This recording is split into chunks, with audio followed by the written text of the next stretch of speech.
आजच्या कार्यक्रमाला उपस्थित असलेले प्रमुख पाहुणे, आपल्या तालुक्याचे आमदार शरद पुरवणे, आदरणीय अनिल ताते मेहर, आदरणीय कृषी उत्पन्न बाजार समितीचे कर्तव्यदक्ष सभापती संजयराव काळेसाहेब, तुषार भाऊ थोरात, मोहित दादा ढमाले, देवेंद्र गुडके, अनिल शेठ तांबे, प्रशांतजी डुंगरे, आदरणीय नाना कुडे, ज्यांना आपण पुरस्कार दिला ते आदरणीय अशोकराव जाधव आणि रमेश नवले, उपस्थित बंधू भगिनी, वेठेकर बाबा जाऊन 7 वर्ष झाले आणि 7वं पुण्यस्मरणाच्या निमित्ताने शंकर महाराज शेवाळे यांचं कीर्तन आपण सेवा समर्पित केले. बाबांनी जे जीवनपट जगलं, अत्यंत कष्टाचं जगलं, पण शिस्त मात्र जीवनाला कशी लागली पाहिजे हे बाबांचं आदर्शवत जीवन आपण पाहिल्यानंतर आपल्याला ते समजतं. त्यांनी अत्यंत आपल्या जीवनामध्ये स्वतःच्या व्यवसायाला, स्वतःच्या शेतीला, स्वतःच्या कुटुंबाला शिस्त तर लावलीच, पण समाज घडत असताना मदतीच्या भावनेतून अनेक शेतकऱ्यांना मदत सुद्धा केली आणि जर चुकला तर खडेवर तोंडावर सुद्धा सोडून द्या. आमचे पंचायत समितीचे सदस्य जयसिंग पोटे उपस्थित आहेत, किसन शेठ कुटे आहेत, सर्वजण. आणि म्हणून बाबाचं कार्य आता महाराजांनी सांगितलं ते आपल्या तरी नसते, तर त्यांचं कार्य, त्यांचं कर्तृत्व हे आपल्यामध्ये खूप मोठ्या प्रमाणामध्ये जिवंत असताना आपल्याला पाहायला मिळतं.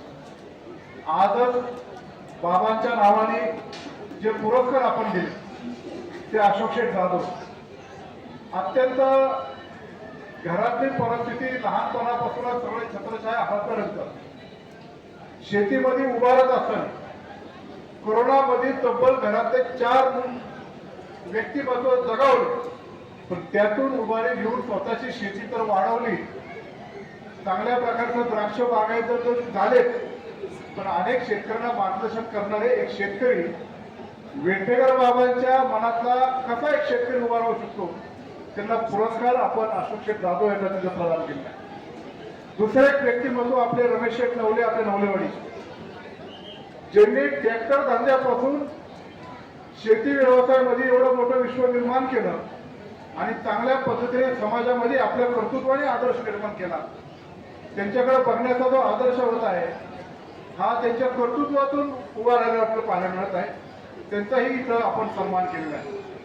असे जे चांगले शेतकरी आहेत, वेटेकर कुटुंबाने पुरस्कार देताना कुठल्या मोठ्या घराला देते असं नाही, पण छोट्यापासून वरती येत असताना कष्टमय जीवन जगून एक शेतकरी वरती आहेत अशा लोकांना पुरस्कार देतो. असा एक आदर्श केरुशेठ वेटेकर आपल्या गावात होऊन गेले. त्यांचे अनेक सामुदायिक शुभविवाह सोहळे आपण पार पाडले. नंतर आतापर्यंत चालत ते प्रथा सामुदायिक शुभविवाह सोहळ्याला गळती लागलेली, प्रत्येकाला स्वतंत्र लग्न करायचे म्हणून ती प्रथा जरी थांबली असेल, पण बाबांनी जे कार्य केले ते पुढे नेण्यासाठी ते कुटुंब मात्र, मग शिवाय शेठ असतील, माऊली असतील, सर असतील, त्यांचे सर्व बंधू असतील, अख्खं कुटुंब, मुलं, नातवंड, सुना, मुली, सगळे जण, भाचे, सगळे त्यांचे जावई असतील, या सगळ्यांनी हा वसा पुढे चालवत आहे. बाबांच्या नावाने गावाला शोभत भर पडावे म्हणून वेश निर्माण केली आणि त्याचबरोबर बाबांच्या नावाने या गावामध्ये समाजाच्या दृष्टिकोनातून आपल्याला जे जे काही करता येईल एक चांगल्या पद्धतीने करण्याचं काम त्यांनी केलं. मी आज जेव्हा इथं आलो, याच्या आधी आपल्या गावच्या सोसायटीची नवीन इमारत जवळपास 1.25 कोटी रुपयाची निर्माण करण्याचं भूमिपूजन मी आणि संजयराव काळे साहेबांनी तिथे केलेलं आहे.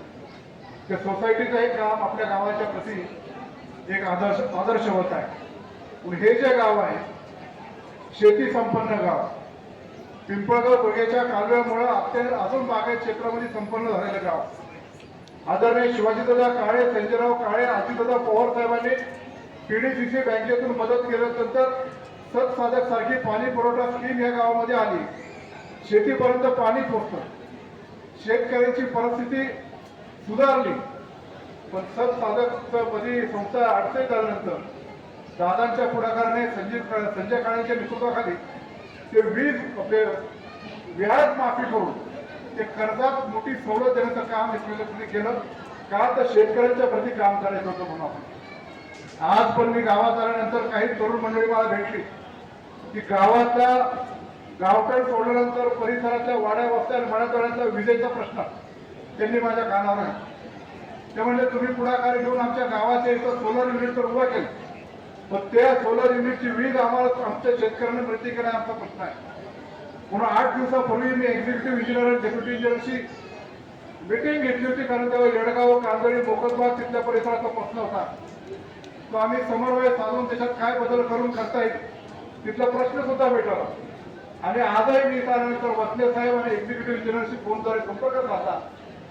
ते उद्या सकाळी माझ्याकडे येणार आहे. मी सर्व तरुणांना सांगितलं उद्या सकाळी या, पण 3 ते 4 दिवसात ह्या गावाची वाड्या, वस्ती आणि मराठवाड्यातील वीज पुन्हा एकदा आपल्याला जसं पाहिजे, आपल्या जनावरांची जे मिल्किंग टाइम असतो संध्याकाळचा त्यावेळेस तुम्हाला लाईट राहील, एक 4 दिवसामध्ये पूर्ववत होईल. अशा प्रकारचं कार्य आपण निश्चित प्रकारे पुढे करू. आजपर्यंत वल्लभशेठ बेनके साहेबांनी असेल, मी असेल, या गावामध्ये जे जे काही कार्य करण्याचं काम केलं ते वेठेकर बाबांना आदर्श वाटेल. त्यांच्या मार्गदर्शनाखाली, त्यांच्या संस्काराने आम्ही आजपर्यंत केले. सरांनी असेल, आम्ही सगळ्यांनी केलेलं आहे आणि पुढेही ते निर्माण करण्याचं काम आम्ही निश्चित प्रकारे करू. तोच खरा आदर्श बाबांचा, हा आमचा तोच खरा संस्कार आणि बाबांचा आम्ही आदर्श घेतला, त्यांच्या प्रती खरी श्रद्धांजली अर्पण केली असं मी मानतो. आज या कुटुंबाने हे जे काही इथं कार्यक्रम ठेवलाय त्यातून काही संदेश देण्याचं काम केलं की बाबांना अपेक्षित असलेले शेतकरी घडला पाहिजे. असे अनेक शेतकरी चांगल्या पद्धतीने घडून अनेक पुरस्कार त्यांनी प्राप्त केले पाहिजे. जे शेतकरी घडले त्याचा आदर्श इतर शेतकऱ्यांनी घेतला पाहिजे. अन्नदान असेल, अध्यात्माचं वसन, वारसा, हे ज्ञान जाण्याचं काम जे बाबांच्या मनामध्ये जे होतं ते करण्याचं काम कुटुंबाने केलं. म्हणून तुमचं सगळ्यांचं मनपूर्वक आभार मानतो आणि बाबांच्या प्रती आमच्या बेनके परिवाराच्या वतीने आणि जुन्नर तालुक्याच्या आम जनतेच्या वतीने भावपूर्ण आदरांजली अर्पण करतो आणि माझे 2 शब्द संपवतो. जय हिंद, जय महाराष्ट्र, जय शिवराय, ओम शांती.